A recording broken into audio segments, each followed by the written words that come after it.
పల్నాడు జిల్లాలో వైకాపా అల్లరిముకలు రెచ్చిపోతున్నాయి. నరసరావుపేట మండలం దొండపాడులో పోలింగ్ కేంద్రం పరిశీలనకు వెళ్లిన ఎంపీ లావు శ్రీకృష్ణదేవరాయలపై వైకాపా ముకలు రాళ్ల దాడికి దిగాయి. దాడిలో ఎంపీ కాన్వాయ్లోని 3 కార్ల అద్దాలు ధ్వంసమయ్యాయి. తెలుగుదేశం అభ్యర్థులను పోలింగ్ కేంద్రాల వద్దకు రాకుండా వైకాపా శ్రేణులు అడ్డుకుంటున్నాయని శ్రీకృష్ణదేవరాయలు ఆగ్రహం వ్యక్తం చేశారు. వైకాపా అరాచకాలకు పోలీసులు మద్దతిస్తున్నారని ఆరోపించారు.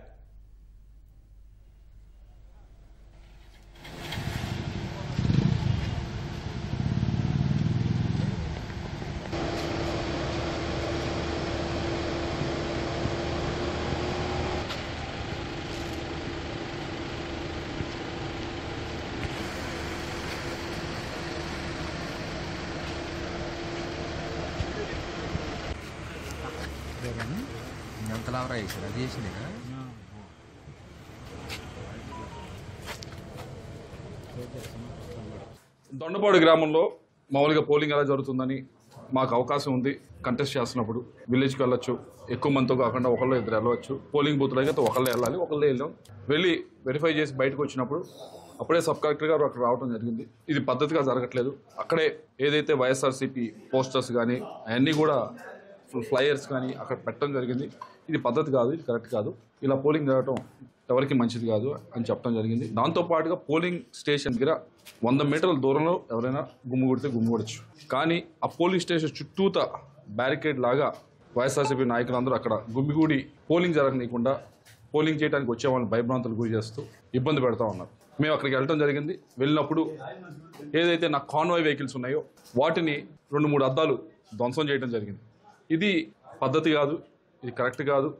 మేము క్లియర్గా చెప్పడం జరిగింది, ఇది సామరస్యంగా ఎలక్షన్ జరిపించుకుందాం. కానీ అక్కడ పోలీసులు కూడా ఎవరైతే ఉన్నారో అక్కడ ఎస్ఐ కానిస్టేబుల్ దగ్గర నుంచి మా వాళ్ళు చెప్తా ఉన్నారు, ఆయన లాఠీ తీసుకుంటే ఆయన చూస్తూ నిల్చున్నాడు.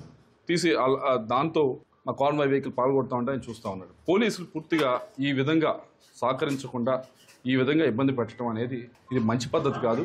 వారిపైన ఎలక్షన్ కమిషన్కి తప్పకుండా కంప్లైంట్ చేయబోతా ఉన్నాం. మీ అందరికీ కూడా ఏదైతే పోలీసులు ముందుగా చెప్తా ఉన్నా అక్కడ ఉన్న కానిస్టేబుల్స్, అక్కడ ఉన్న ఎస్ఐ కూడా ఉన్నారు. ఎస్ఐ అయితే ఇది అవుతున్నప్పుడు ఇష్యూ అవుతున్నప్పుడు వెనక్కి వెళ్ళిపోవడం జరిగింది.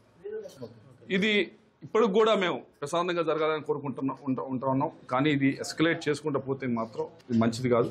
ఎలక్షన్ కమిషన్ వాళ్ళు అడుగుతా ఉన్నాం, కంప్లైంట్ కూడా పెట్టబోతా ఉన్నాం. అక్కడ రీపోలింగ్ జరగాలని చెప్పి రిక్వెస్ట్ చేయబోతా ఉన్నాం. దొండపాడులో ఆ బూత్ ఏదైతే ఉందో అక్కడ ఇబ్బంది పెడతా ఉన్నారో అక్కడ కంపల్సరీ